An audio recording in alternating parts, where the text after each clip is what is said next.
What I'm going to show next is the arm slide drill.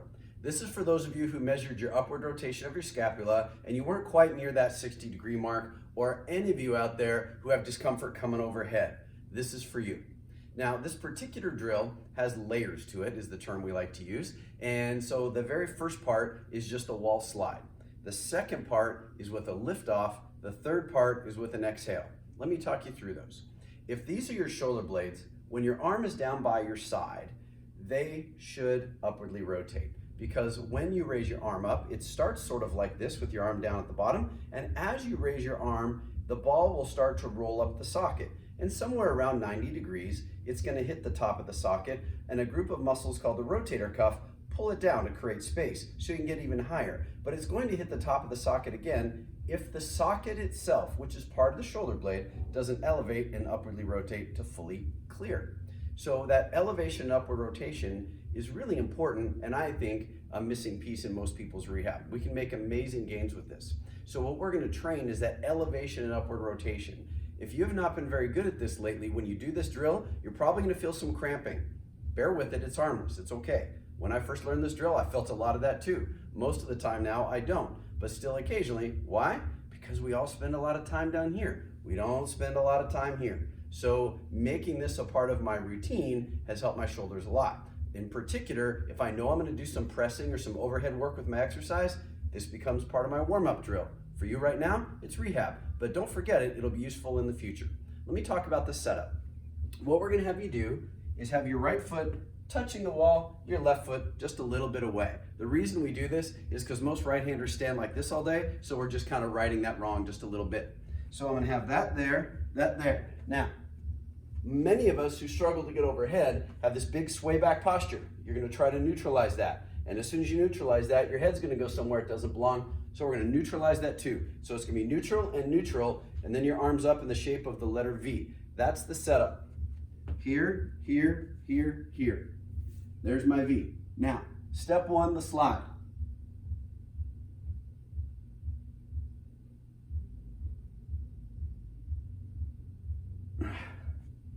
That was as high as I could go. It takes that long because of effort. So I brought my arms up, and then I got more, and I kept trying for more until no matter what, I couldn't get any higher. That's that first layer, that first step, first version, whatever you like to say. The next one is a liftoff. When I do the liftoff, what I'm trying to do is hold my body here. Because when I lift off, meaning my arm is going to lift off the wall, my natural tendency is for my back to do it and not my shoulder blade. But the shoulder blade, remember we talked about this relationship? I told you about the sliding up part. It also tilts backwards. And that's where your shoulder blade and your thoracic spine mobility really start coming together. So I'm going to train that with the liftoff. Same setup, same slide.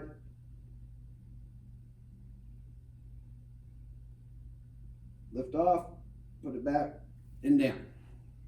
So when I lift off, I'm trying as best I can to hold my body still so that my shoulder blade has to posteriorly tip back and then bring it back, slide back down. The last piece is to keep me honest on the second piece.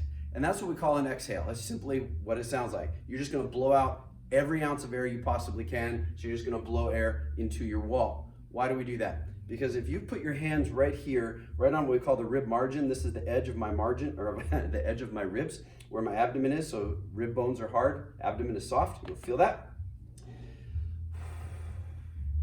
And just blow out some air. What you're going to feel is those ribs come down and close together.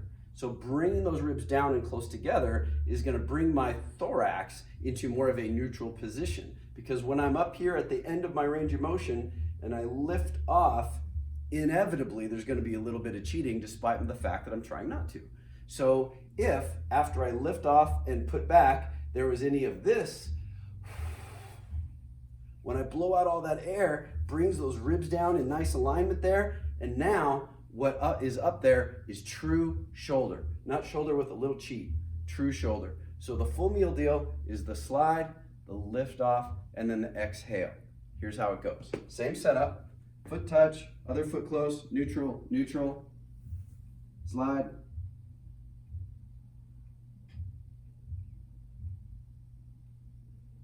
lift off,